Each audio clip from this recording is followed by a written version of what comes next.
Before we begin today's episode, we would like to share a quick disclaimer.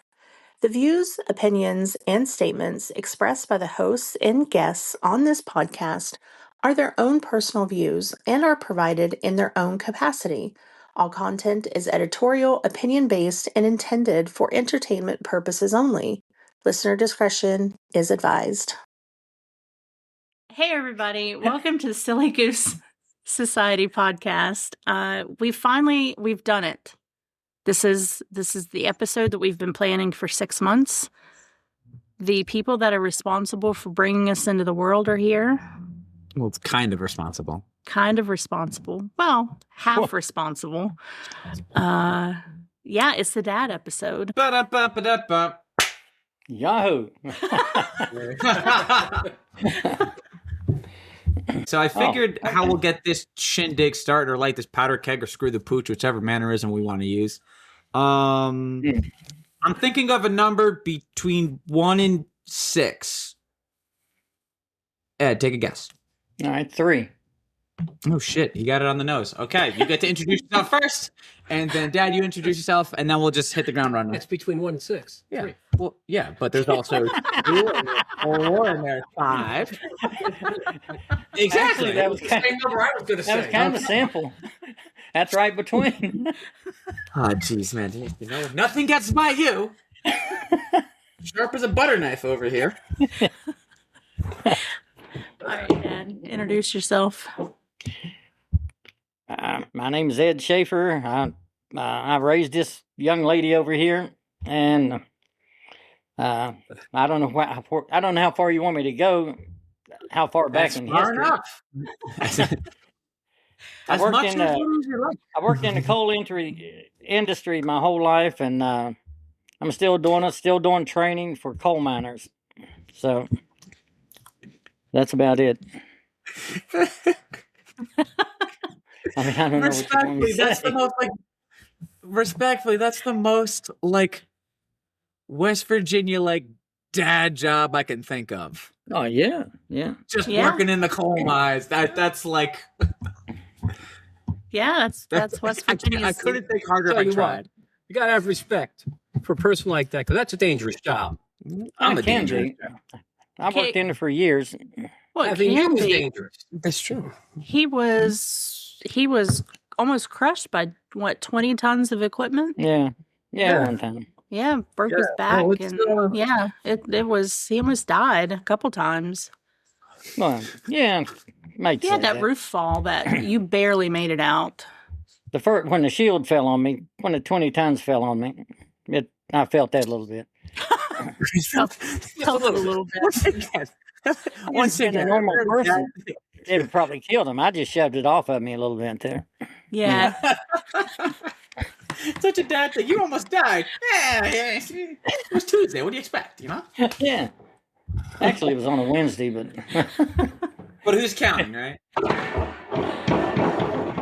It was midweek, kind of like between 1 and 6. I'm regretting this instantly. All the regrets. Well, okay. Dad, your turn. That's my turn. Yeah, your turn. Get comfortable. My name is Ray Powers, and not unfortunately, but Unfortunately. Kyler here is my son, and I spent 25 years in the telecommunications industry, and which is sad because I haven't got a clue as to what we're doing right now. With all this computer stuff here, I'm looking at know how to pay my bills. It's like a complicated phone call if you think about it. Yeah, It's like a very complicated phone call. That's all. But I was actually in the early 90s. I was in on the ground floor of this amazing thing we have today called the internet and the World Wide Web. So over the years, it's been just like, wow, look at the way this thing is just take it right off. Just take it right off. It was going to change the world and connect it. Oh, it's changed the world, all right. Yeah. Oh, it has. I can find either cute dog pictures or funny cat videos or boobs right on my phone. Yeah. Moments I mean, what's better than that? What is better than that? Pretty much. Henry Cavill's pecs. Fair enough. All right, you win.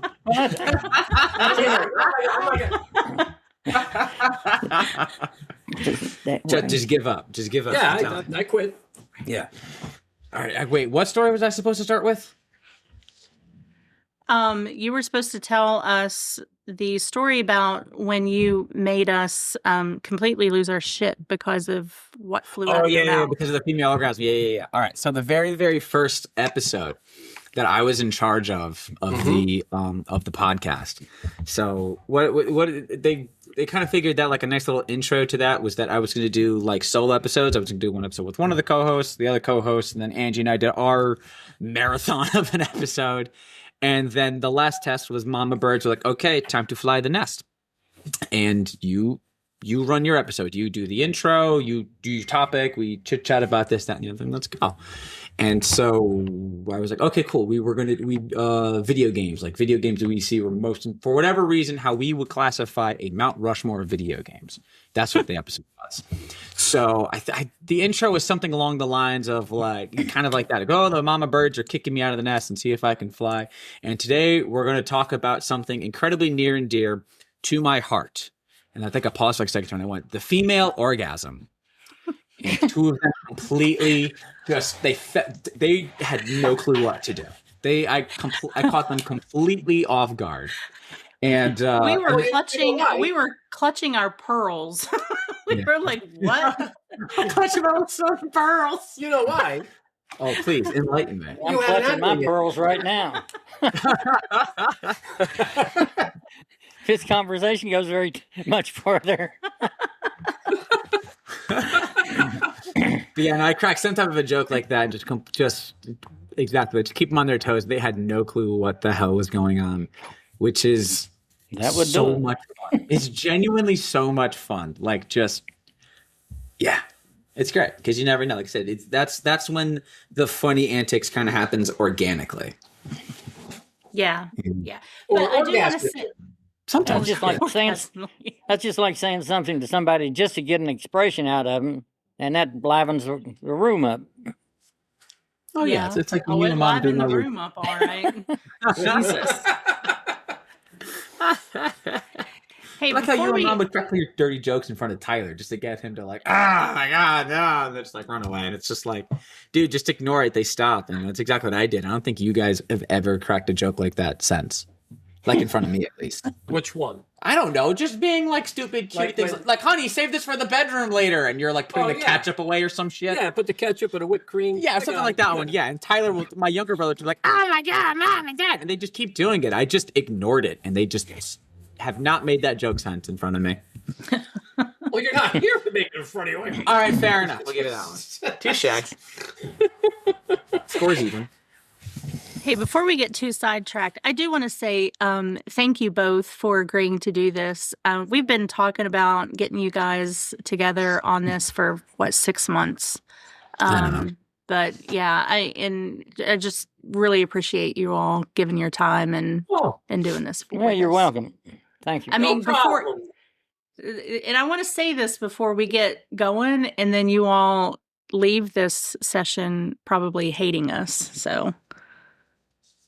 Why would we do that? Like they agreed we raised you. Huh? Well, one thing, never mind. I was going to go straight for it, Kyle, but I'll let you start off with the topic.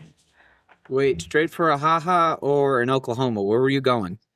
Oh, I was for the thing that we've been talking about with them for 6 months. I was going to go straight for it. Oh, we're just going to trigger them and then just let it go? Yeah. Okay, cool. You want me to do it? Yeah, you go for it because he'll physically strike me. Okay. So one of the things that we wanted to talk to you all about, and it's a subject that's very near and dear to our heart, is some conspiracy theories. And I want to get your take on the belief that the moon landing is fake. Huh.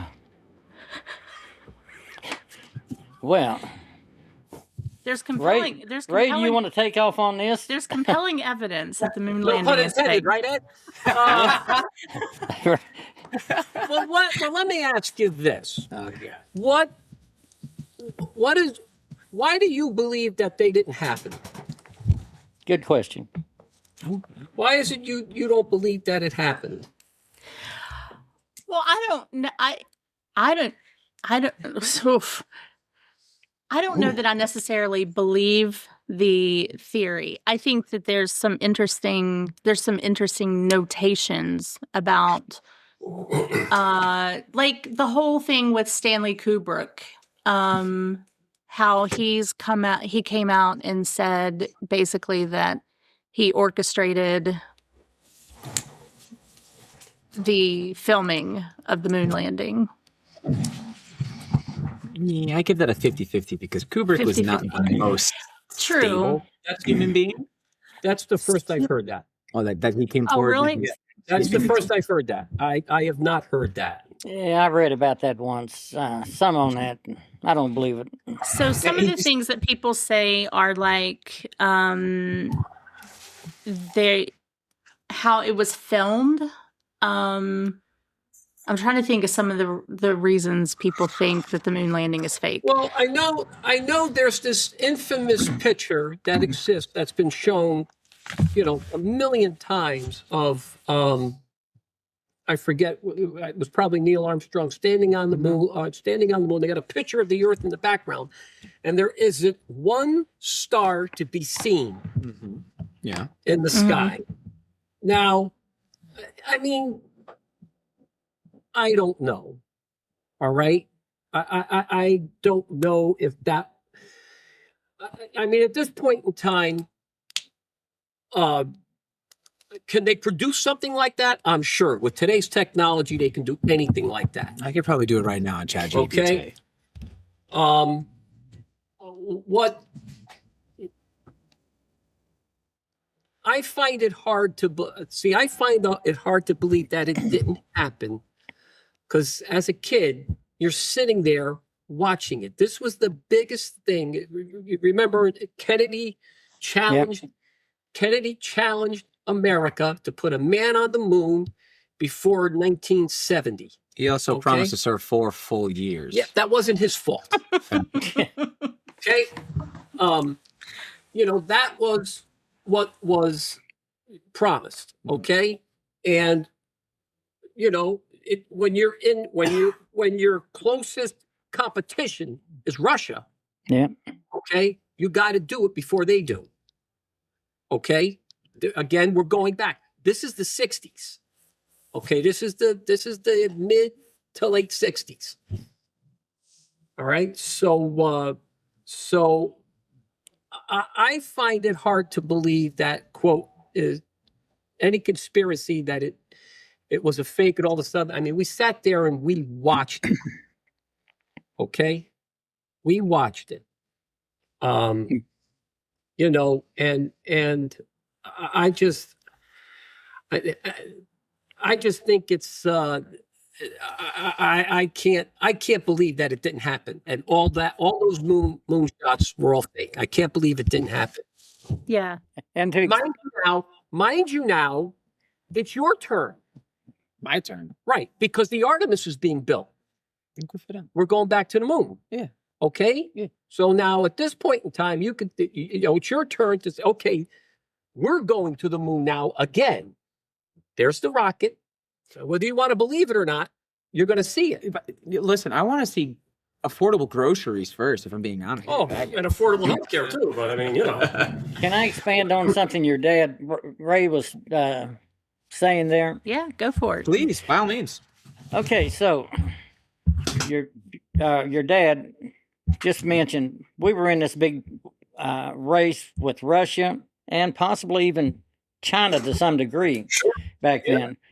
So if it was not true, if it wasn't true that they landed on the moon, don't you think Russia would be publishing all kinds of stuff back then to discredit it, just to make us look bad as the U.S.? Does that make sense? For sure, that does. Yeah. Yeah, I mean, and then also backing up what you said about the pictures, because like I said, there's not one star in the sky, but I mean, look at all the photos from the International Space Station. There's no stars in the skies there. It's because the way that the way that it's captured pictures, the stars are captured with the type of cameras that they have to actually get clear ones. So there's not there's different sun glares and also they're kind of blah blah blah so on and so forth. The light from the stars doesn't reflect off because space is much more open than Earth. Oh, yeah. So so they literally don't show up. I mean, I'm not an astronaut. I'm no type of a professional. But my very loose knowledge of how lights and reflections and so on and so forth crap like that works. Just like if people think there'd be like explosions and sounds in space, there's not. I think the other, just like for all those sci-fi pictures you see with fire, there's no such thing as fire in space either because there's no air. Yeah. And I think the other thing is Ray and myself, we grew up back in that era. Yep. You young kids didn't. You're just relying on what other people's ideas are that happened. We were there. We saw it. So. Oh yeah. So that's why I believe it. Oh yeah. It's like kind of like what Ange said towards the beginning of this one. I need to remind you every single time we talk about this that I believe you. I believe Neil Armstrong went to the moon. I'm on your side of it. No, I can tell you how many times I just kind of will just say something like jokingly. I'll tell the infamous trivia night story again for crime. I think I've said that story 3 times on this freaking podcast. Yeah. But listen, I believe you. I'm just saying, it's like there's like every now and then there will be certain things that just don't line up, but I honest to God believe I think just the absolute smoking gun that it did happen. You have any idea how many people were involved in that? How many people you have to keep quiet for so long? There were millions of people involved in that. Just that alone is enough for me. Like that's impossible. That's impossible. Yeah. So it's just but no. Then there is other stuff. Okay, the lost transmissions.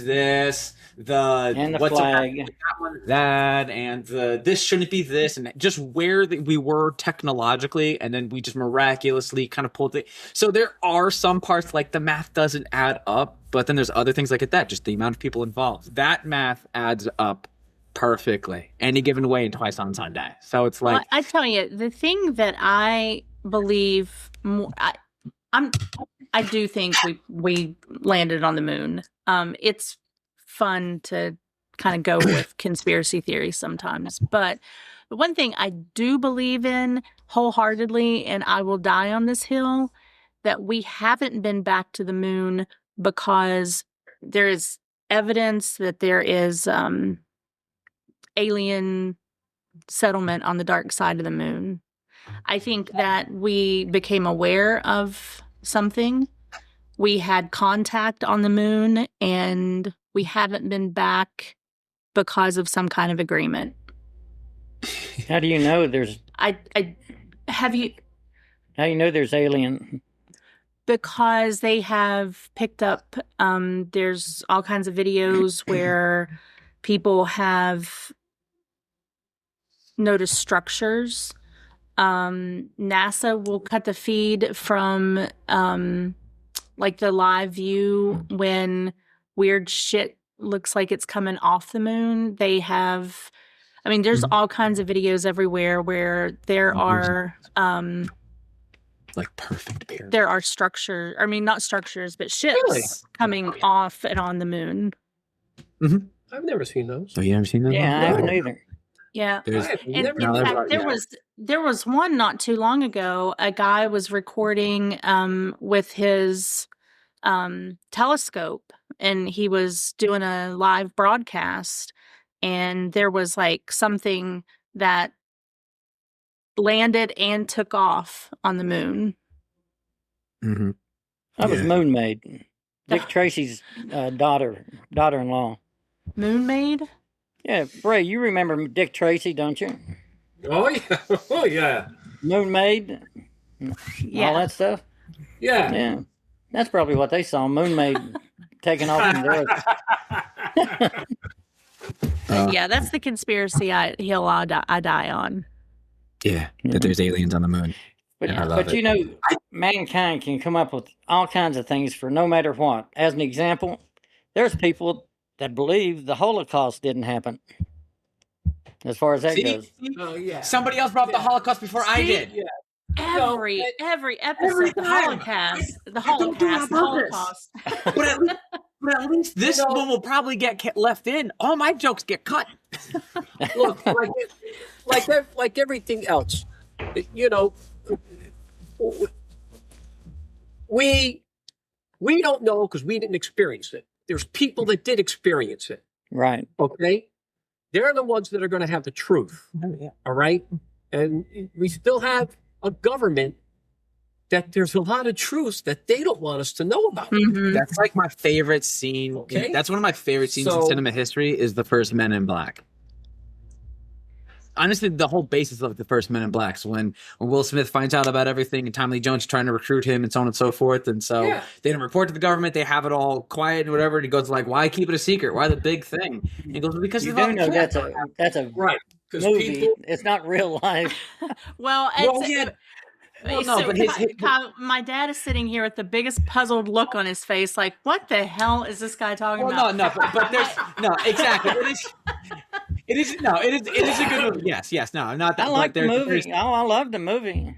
Yeah, but no, there's the scene that he's there and he's telling him. Will Smith asks, he's like, why all the secret? Why people would understand? He goes like, a person would understand because a person is capable of reason, but people are violent, arrogant, ignorant, and capable of anything. Lord only knows. Right. That's why there's so much secrecy. Right. And Not so to mention gullible. Work of fiction, but that line is true. Yeah, and like I said, again, we live in a society where, things happen and there's cover-ups, because they don't want us to know. I don't know why. I think sometimes you just don't have to. I think personally, it's like, look, what difference does it make? But hey, that's the way they want things. So, and it may be because they're trying to think of society as a whole. Because if let's say some spacecraft did land here, or if they had, people would get ridiculous. They'd go crazy. Then maybe they're trying to protect mankind. Well, I do think that they have had to wait to almost condition humanity that we're not alone. Because I think if humanity had found out, look, 100 years ago or even 50, 60 years ago, I think there would have been a much different reaction than now, because I think movies can be used as a way to condition, it's not such a foreign concept to us because of all the movies and technology and all the things that we have now. I think they've had to wait for humanity to get to the point where it wouldn't be mass chaos. And I think even now, though, I mean, look, if a spacecraft parked itself on the White House lawn, there would still be mass panic. So you think that's why they make movies like Space Cowboys, so that we can get used to it, accustomed to it? I think that movies like Close Encounters of the Third Kind, I think absolutely Steven Spielberg knows some stuff that, and I think that there have been certain people that have knowledge about, I mean, you have Close Encounters of the Third Kind, you have E.T., you have, yeah. All right.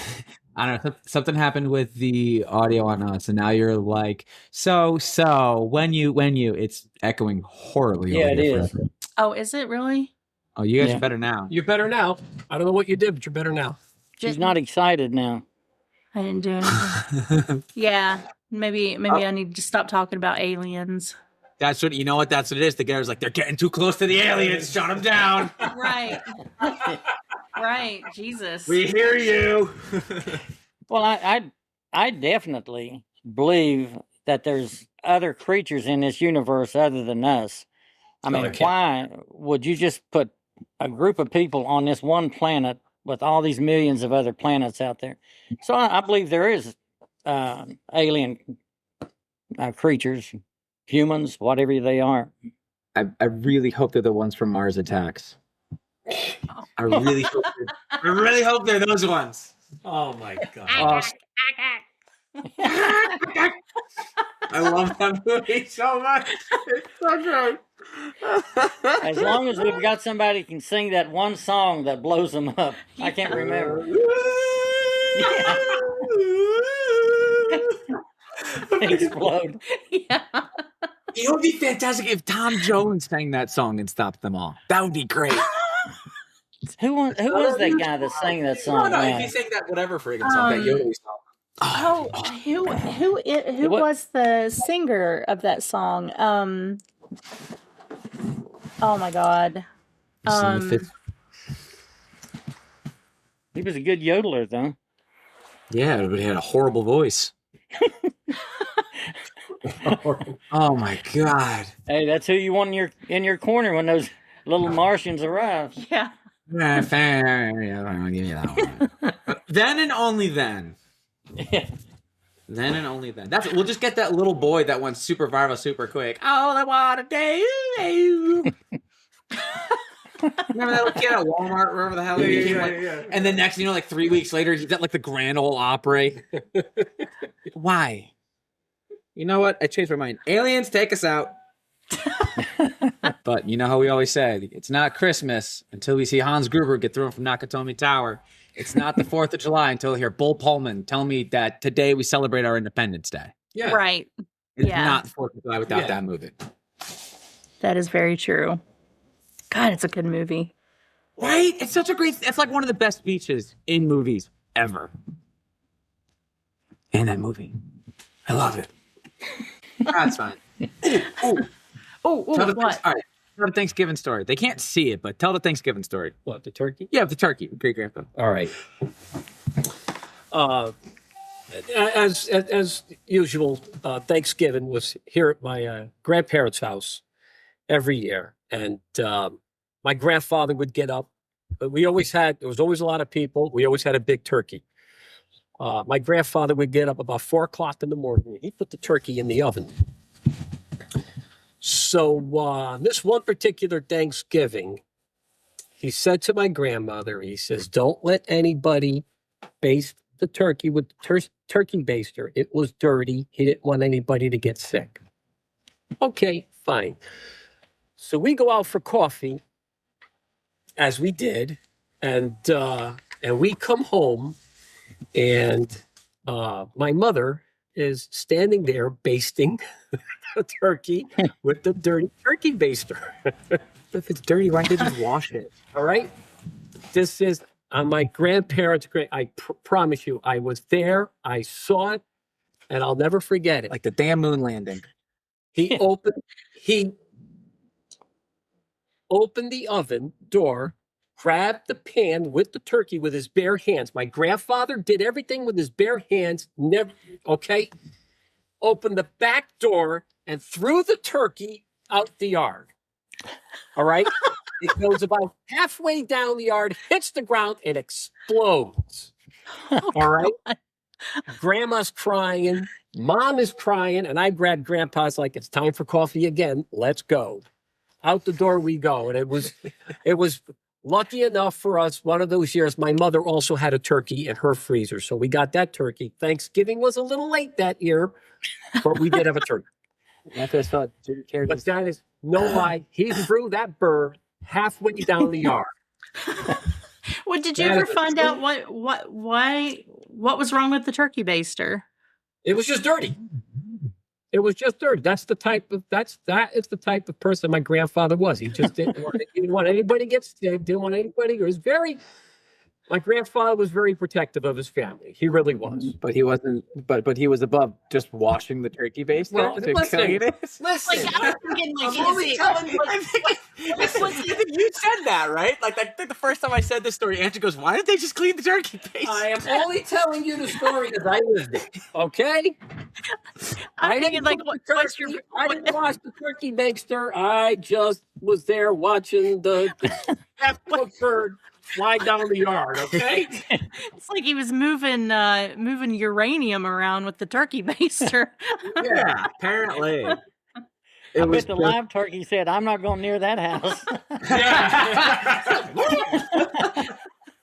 But what's funny, I wish you guys could see it. I was doing my best to keep quiet the whole time, but just.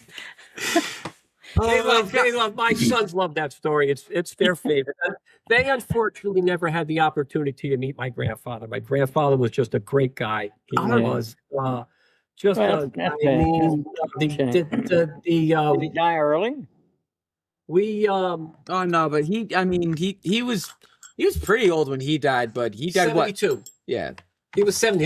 It'd be 40 years next year. He's gone. he was 72. Oh. And when was he born? He was born in 1914. Okay, yeah. So his body was probably like 97. What? Those were hard times. So even to 72, that was like. He worked. I mean, he worked every day plus Saturdays. You know what I'm saying? I mean, he had friends where he worked. Where he worked here in the state of Connecticut, he had friends that had lobster boats on the Quinnipiac River, and every once in a while he would, say, "Hey, Ralph, you want to give us a hand?" Yeah, all right. He'd go out with them, and he'd come home with 3 or 4 bushels of lobsters in the back of his car. Oh, wow. And we, believe me when I tell you, I ate lobster like people eat hot dogs and hamburgers today. We thought nothing. We have lobster. Oh, great, Oh God, lobster again? Oh no. You know what? It would, yeah. We did the same thing with bologna. Oh my God, that's great. What's the other joke that you had? Growing up, we ate so much chicken and pasta I could cluck an Italian. Right, fucking Italian. Jeez, man, it's just like every other night, man. I said, yeah, every night I got pasta chicken, maybe even shaken baked pork chops. No, I got lobster tails, all something, man. Yes. That's the truth. I know it's the truth, and it's still bullshit. Well, it's whatever was around where you grew up at. I would not thrive in that family because I have a shellfish allergy. What? With the lobsters, I have a shellfish allergy. I would not thrive in that family. But you didn't have that your whole life. When you were young, you used to eat that shellfish and stuff. We'd take you to when we went on vacation. Somewhere in your life, you became allergic to that. Oh. Why'd you have to go and do a stupid thing like that? I know. Yeah. Like, how dare I? So inconsiderate. No, some people can go half of their life and not be allergic to anything, and then just boom, it happens.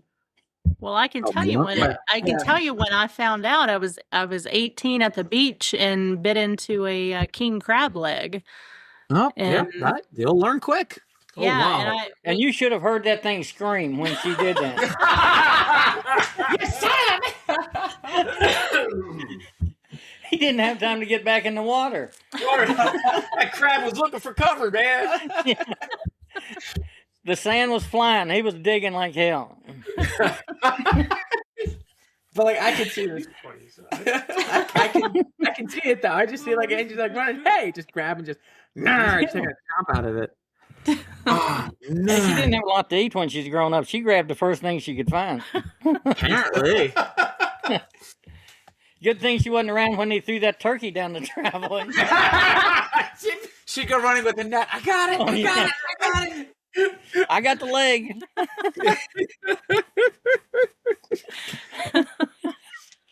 running like Air Buds, going for it. I can do this, and just jump trying to catch it in her mouth. Right.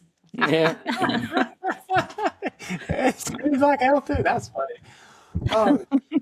You know what though? Actually, kind of backpedaling that one. I think the reason why I like the Thanksgiving story so much is just like how animated you get while telling it. Like sitting right next to him here up in like the computer room. It's the window in the room. I'm fucking doing it. I'm pointing to the window like they can fucking see it. Jesus Christ. I'm pointing at the fucking shit. Anyway, it's just like he's pointing this and he's like laying out like he's in the kitchen there. He's like moving his hands in front of, oh yeah, so the turkey baster was this and that bird flew this, and he's like directing. He looks like he's like taxiing a plane like down the runway. He's moving his hands where this is.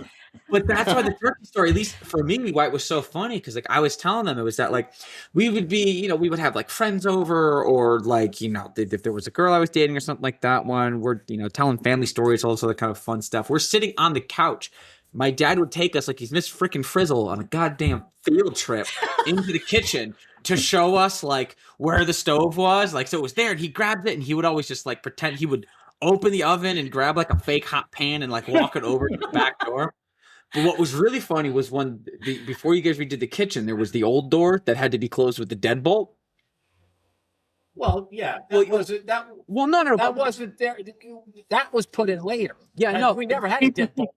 No, what makes it so funny for me was because you still had to like be great grandpa in that story and still open the door and then open the screen door and then pretend to throw it.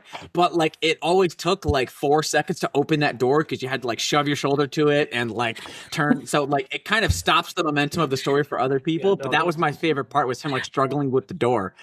Oh God, it was so funny to see that. He had nothing to do with the turkey, just that damn door.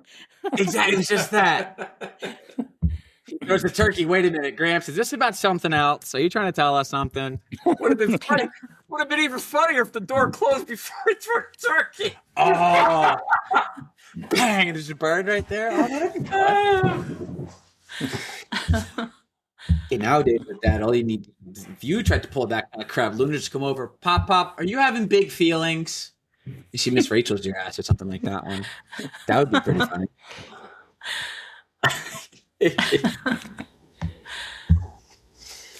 Oh, the good old days. Were they though? Yeah, they were. They were good old days. They were. It was so much simpler back then. Wasn't so fast paced back then. It was simple. I can listen to some of the old songs. Ray, you probably remember some. How old are you, Ray? 64. 64. So you remember the music back in the 60s and 50s, and I can hear the songs, those music, and I drift back to how life was back then. Yep. It was so much simpler. It was. I tell these guys, I tell my sons all the time, I says, we only had one TV in the house. Yep. You didn't have 3 like you have today. We only had 2 one. channels. And of course, if grandma's watching One Life to Live, that's it. You're not watching anything until that show goes on. Okay? All right. Yeah. So, but you only had one life to live. Yeah, right. Yeah.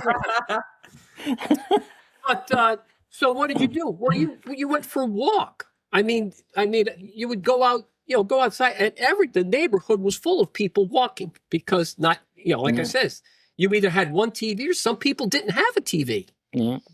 Kids were out playing, wasn't on we were computers always outside and stuff. playing. Yeah. Yeah. We didn't have video games and but you know what you did have though? Like polio and rickets and shit like that. Yeah, well, we had to have fun somehow. Measles, mumps. Yeah, it's like, see, that was your Pokemon back then. Gotta catch them all. Catch them all. We did things with other kids. For instance, one instance that I did, we were playing cops and robbers, and had this little. I was a cop, and this little fella was on a bicycle riding around. And he told me I needed to stop him, so I was on a little hill. Had this tire, the case, and I was standing up there. About the time he rounded the curve, I let go of that tire, and that thing hit him, knocked him off his bike, broke his tooth out. He told me to stop him. We were playing cops and robbers. Yep. So, well, I stopped you. Yeah,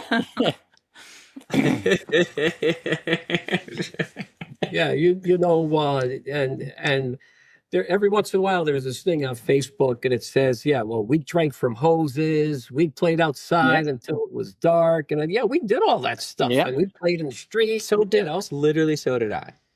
Huh? Literally, so did I. Yeah, but I mean, it wasn't, don't do that, you're going to get sick. You know what I'm saying? Yeah, it wasn't, it's not the.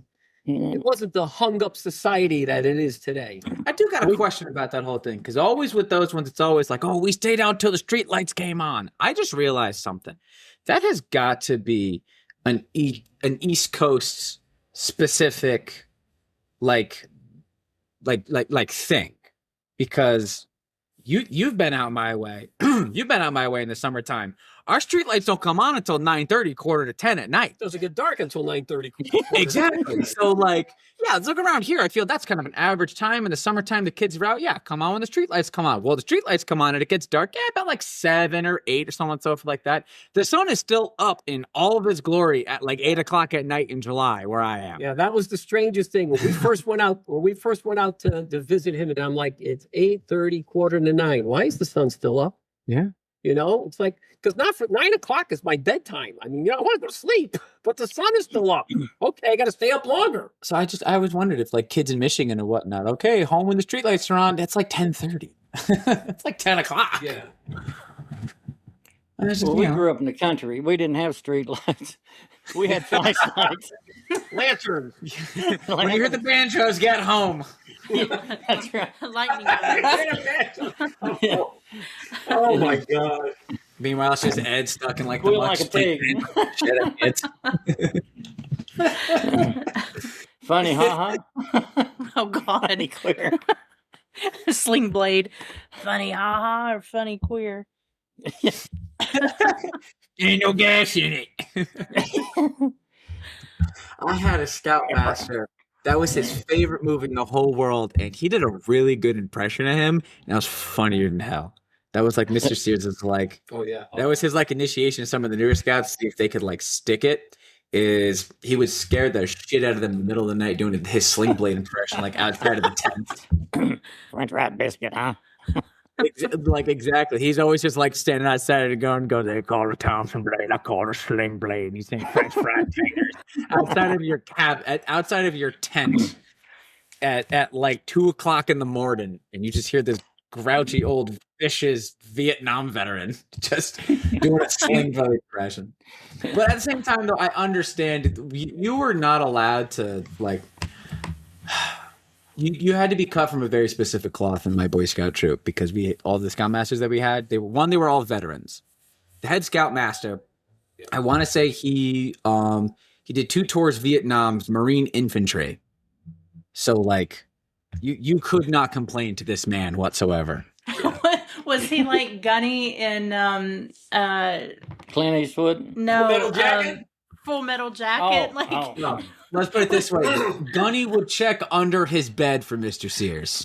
Like, no, I say it jokingly. It's like he was the nicest, kindest man. He just a heart of absolute gold, but like tough as shit. Like when we thought one of the kids cut his fingers off with a freaking because we were being stupid, he was just like, "Yeah, that's why there's tape, and we have some." I shit you not. I shit you not. We thought we cut Matt Stanowitz's fingers off. Yeah. So I don't know what to do. And he was just like, yeah, why do you think there's tape? You guys keep your hands up or whatever. He goes, you got leaves? What do you mean you got leaves? I'm 10. Yeah, we use less tape. You have smaller fingers. He was so serious. Sorry, God. But honestly, could you imagine though a real life Gunny with a bunch of little kids and a Scoutmaster like talking to the kids like in that movie? They put him in jail. Hilarious. Oh, he did that every now and then because he did when he was done. He actually went back and he became a drill instructor. I think he did that for 5 years before he completely retired from the Marines. He was a drill instructor post era for I think he said like 5 years, 4 or 5 years. There isn't a kid that would want to join that. I'd be scared. Here, listen here, you little maggots. Yeah. I think he got I think switch a letter, I think, but close. It was just one donut. One jelly donut. You owe me for what? I love that damn movie. That was Kubrick too, wasn't it? That was Kubrick, wasn't it? Stanley Kubrick, yes. Yeah. He made that picture. Maybe. Yeah. And look at that. We've come full circle. And see. We do that from time to time. Couple of them.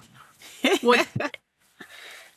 Dad, one story I wanted you to tell them is the 4 boats. It's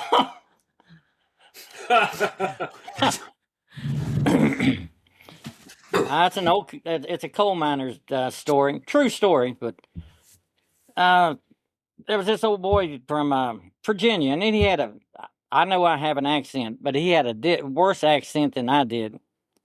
Like, and think Virginia close to Kentucky. Yeah. Okay.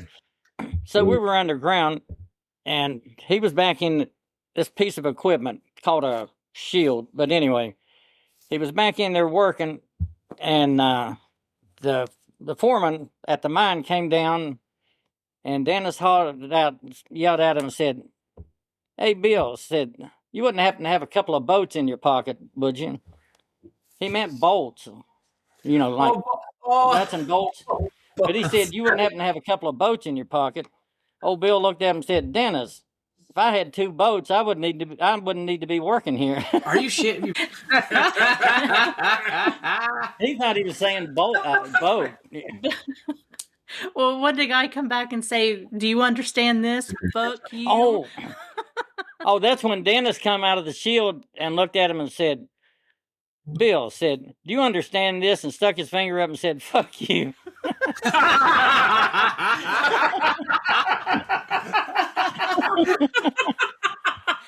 Yeah.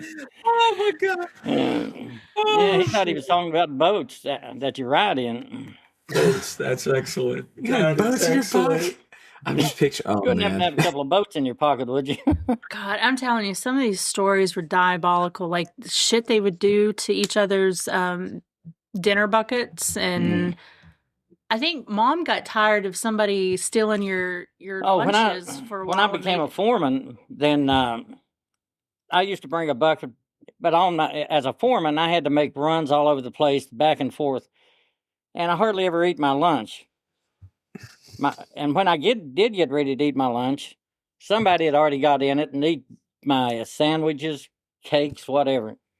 So my wife fixed some brownies, but she filled them full of X-Lax when she filled them. So went to work. This old my shear operator, he ran a piece of equipment.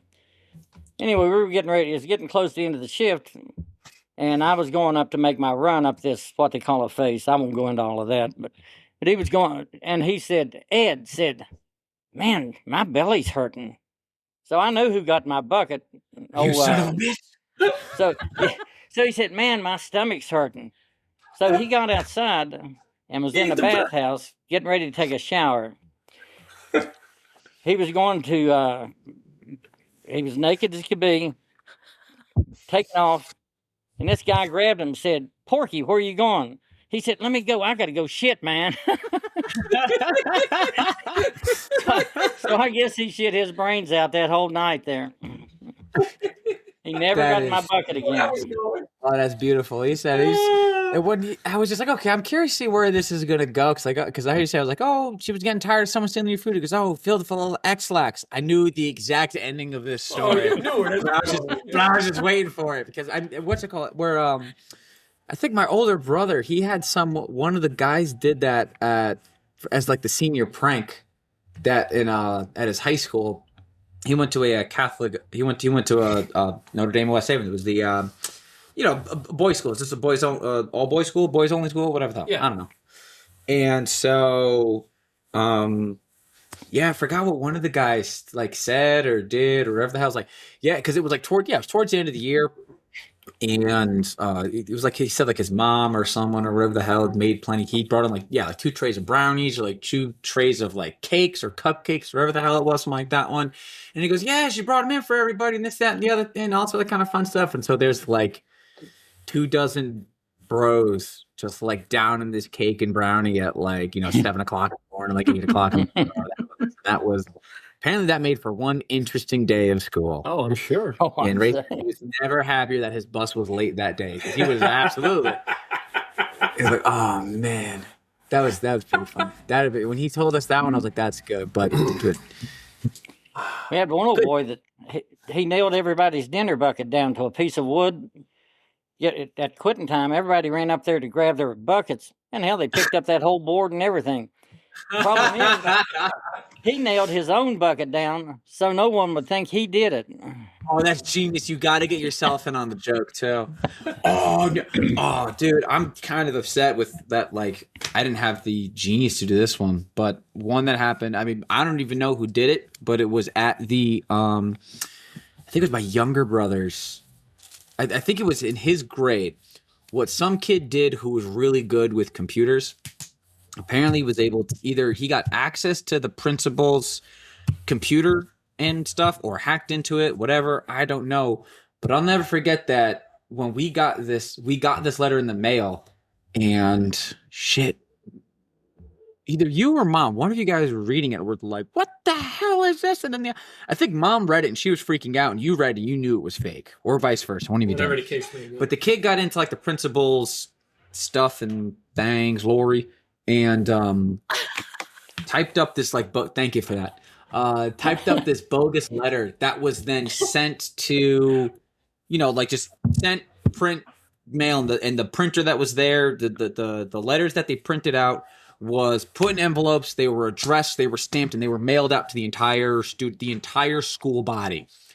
And the letter was something along the lines as followed: that like on such and such a date, we have people of the health department coming in to do mandatory penis inspections of the boys. And the girls will be excused for this, that, and the other thing. Boys with penises smaller than this much, smaller than such and such, will be failed. I have to repeat the grade if it's bigger than this also. So the average size is okay about this, and blah, blah, blah. And the girls would be inspected for this and the other thing. And yeah, whatever the hell it was. Some absolutely. But, then at the bottom, it's, principal, blah, blah, blah, so on and so forth. Like the official, like, letters from the school. That was the funniest fucking thing ever. Oh my God, I was like, this kid better not get in any trouble. Technically, that's a federal offense. This kid's screwing with the mail, technically. Sure. But they need to get the biggest pass. If anything, they should get a key to the city, because that's funny as hell. That is gold. Well, I just remember one of you guys reading it. You guys were freaking out. I think it was mom. And mom was reading it, and she was like, I'm getting the keys and I'm going. My mom would have just started knocking heads. She just started just like punching people out, just left and right. But it was like, Mom, it's a joke. Calm down. It's a joke. Oh, she gone. But that's mom's. Yeah, I was say it's a mom. Yeah. Going to that protective mother bear protective mode. Yeah. I don't know if my mom's protective, or I don't know.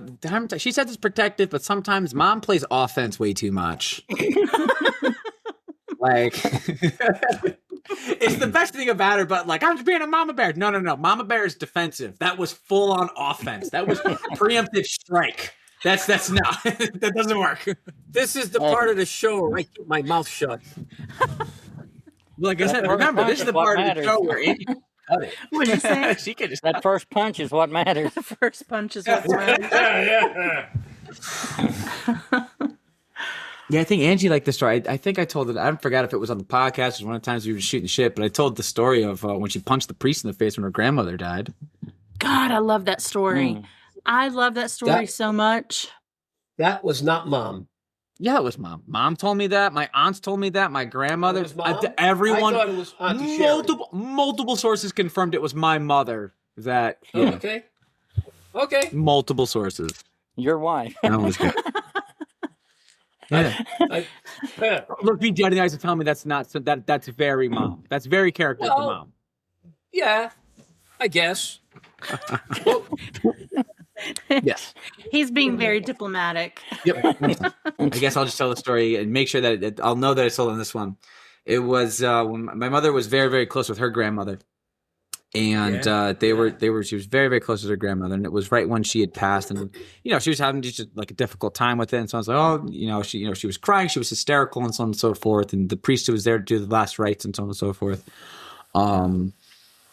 If I remember correctly, the priest like grabbed my mom by like the shoulders or whatever it is, and it was something along the lines of like, "She's dead, just deal with it," kind of a thing, right? Whoa. When my mom like breaks free, she pulls back and she just Mike Tyson right crosses him, just right in the damn face, and just like storms out of the house, whatever the hell it is. So, my mother told that story. My aunt told that story. I tell you what, mom's grandma, she was cool. Mm-hmm. She was very cool. Okay, I know. I mean, she was very good to me. All right. Yeah, babe. And hi, sweetie. What's up? The first time I'm ever meeting her, all right? I think my wife and I were dating for like maybe 2-3 months.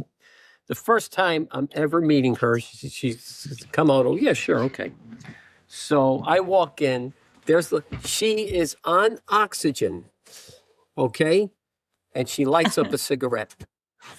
Oh my God. And I says, and I'm like, now I'm looking at this and I'm just, okay, don't say nothing. You don't want to make a scene or anything like that there, right? Okay, fine. So we leave. We get ready to leave. We get into my pickup and I just stopped and I just turned to my wife and I says, does your grandmother have a death wish? And she just started laughing. I says, because I don't want to go with her. Yeah, right. She feels like blowing herself up by all means, I just want to know when it's going to happen, so I'm not there. But she was a very, very nice lady. Oh, she was always really great to me. She really was. With that, we will record the outro. Okay, well, Ray, it was nice meeting you voice-wise. Virtually, yeah. I was like, yes. And it was a pleasure. This was a lot of fun. I really enjoyed it. I'm glad we had the opportunity to do this. Yeah, me too. Angie's been trying to get me to do this for a while. So I'm a bashful kind of person. Oh, yeah.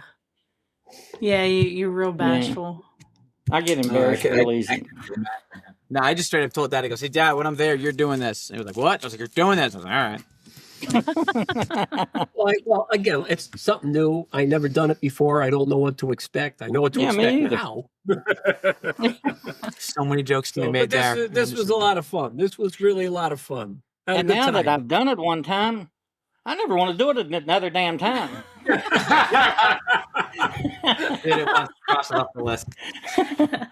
This is it for me, folks. I'm just joking. No, it was enjoyable. Okay. Well, that's that. Now everyone can leave us the hell alone. We can leave our dads alone. They can go back to sleeping in the recliner because they definitely were watching the game. They know exactly what's going on.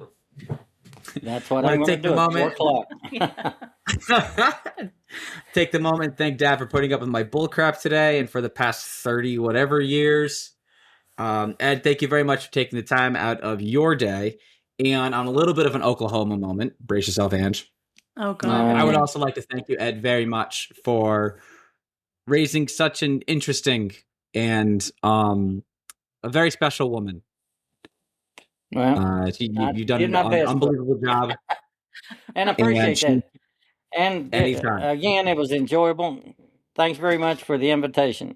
Yeah. And Ray, on that note, I also thank you and your wife for Kyle. I know that it probably wasn't an easy task because I have to edit him every week and just for a moment. But no, he's a hell of a friend.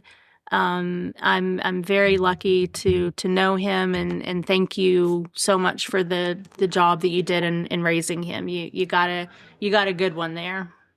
Thank you, Angie. We appreciate it. My wife and I, we've always we've done the best that we can as parents, and it's up to them now. They're old enough. It's up to them to make their way into the world. So we just hope we did it. We just hope we did right. That's all. Didn't you hear how much he has to edit me?